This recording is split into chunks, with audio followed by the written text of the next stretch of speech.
All right, so let's look at what happens before and after the 2000 election.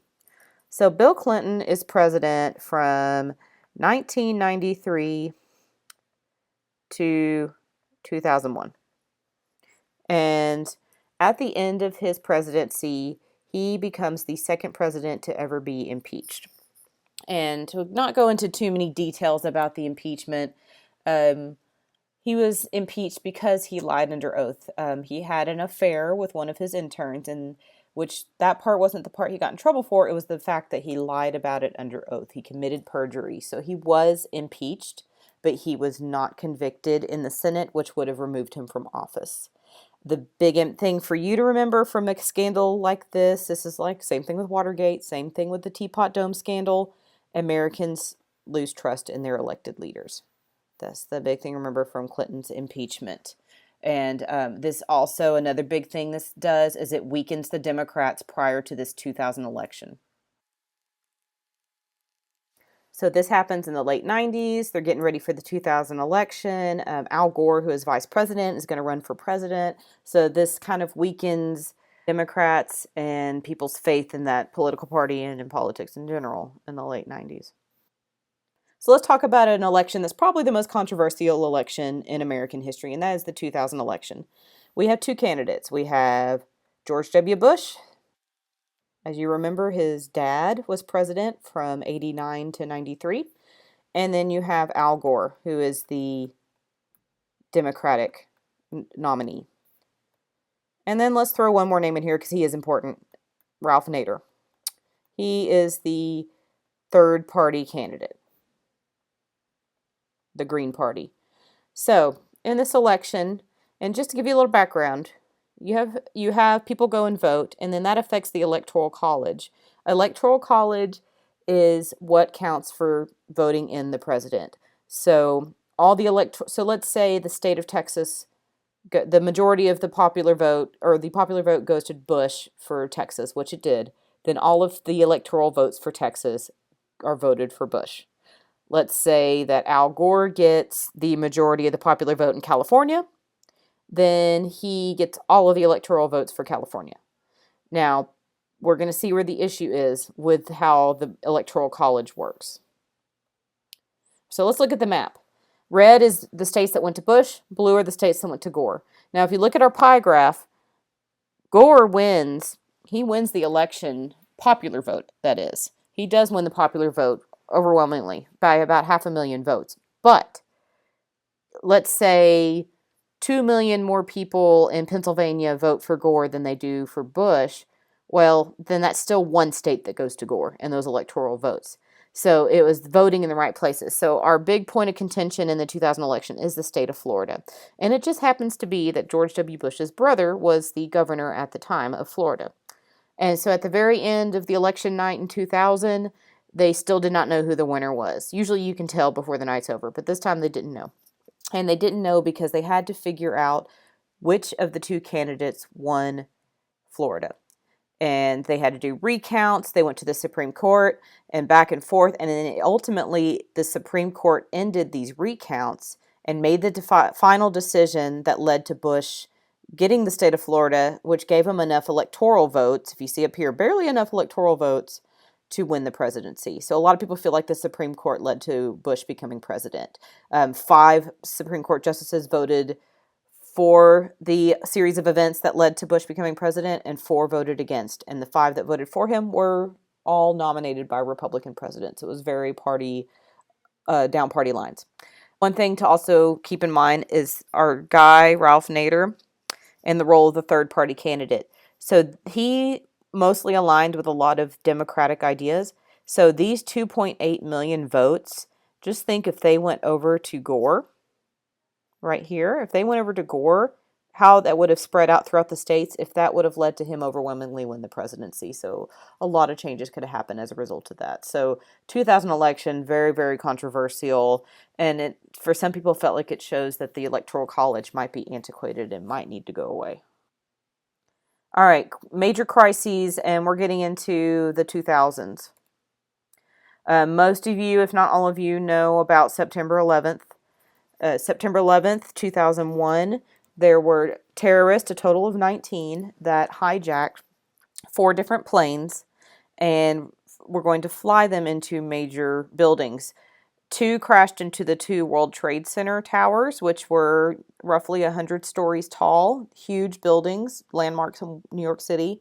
1 plane crashed into the Pentagon in Washington, D.C., and then there was a 4th plane that the passengers actually resisted the hijackers, and it crashed in Pennsylvania.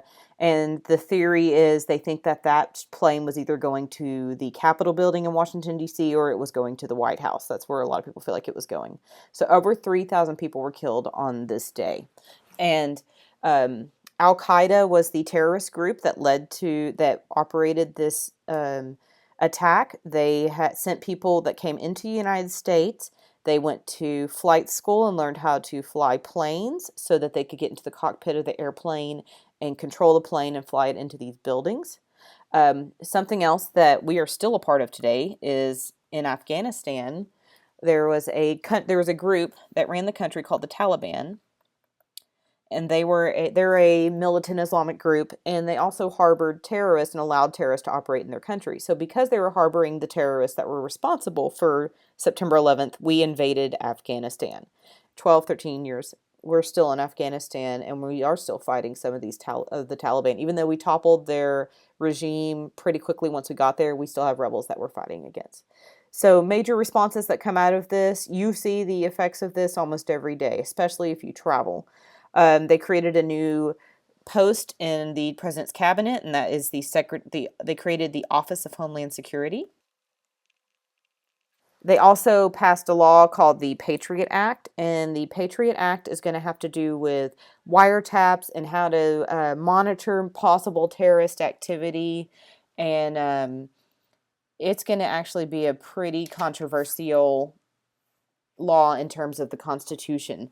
It's going to expand the government's law enforcement powers, and that's where we're going to have issues with this act.